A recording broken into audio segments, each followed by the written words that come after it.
At this point, why don't we practice removing and reattaching the handpiece? To do that, just firmly grab the handpiece in one hand and the metal tip of your shaft and sheath in the other, and give it a good firm yank. Don't worry, you're not going to break it. It's quite that simple. To put it back on, what you would do is, there's two methods. One of the methods that a lot of people like to use is slowly start spinning the shaft. Put your handpiece on very slowly. And the key tip will realign automatically into the keyway of the spindle. And when that happens, the chuck or your collet or your burr will start spinning slowly. When that happens, just firmly press it on and you're going to hear a click. Now, if you're not that comfortable with doing that while it's running, you can do it another way.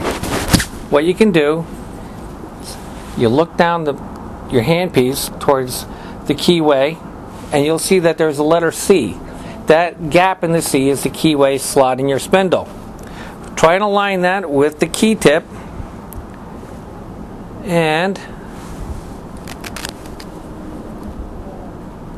when that's ready, snap it on. Now that we've learned how to take your handpiece on and off, we're going to learn a little bit about changing out accessories in and out of your handpiece. Accessories come in different sizes and shapes and different materials.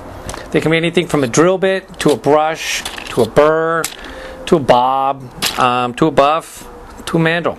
This is our number 30 handpiece. It's our most popular handpiece.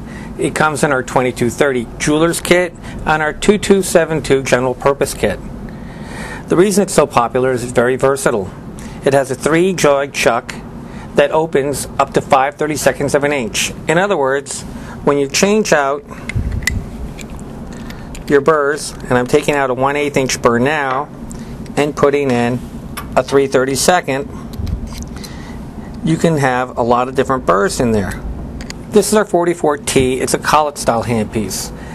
It's the most popular handpiece in our wood carving line, and the reason of that is it allows you to use the largest shank burrs, 1/4 inch, out of all of our handpieces. Let me show you how to change out a burr and the collet. The reason you might want to change out a collet is because with the collet style handpieces, the collets are specific to the size of the shank that you have. In other words, a 1/4 inch collet goes with the 1/4 inch shank burr. Let me show you how to do that. You need a pin and wrench, and you put the pin into the spindle to lock it, and the wrench on the flats of the chuck nut, and then you would spin that out. As you can see, this is your 1/4 inch burr. I'm going to change out the collet to a 3/32 inch burr. This is a 3/32 inch collet. Let me show you how we do that. It might take you a while to undo your chuck nut. What the chuck nut does is it screws down and tightens on the collet to tighten it in place. Now let me show you the inside here. This is the collet, and I'm going to change out the 1/4 inch collet for a 3/32 inch collet. Here's your 1/4 inch collet. Put the 3/32 inch collet in. We put the chuck nut back on. Screw that down. Takes a little while. Get all the way down there and tight. Then you put in your accessory or burr. Put that in there all the way down, and then you tighten it up with the wrench on the flats. Always remember to take the pin out before you operate this handpiece, because it locks the spindle and it won't be moving at all when you do that.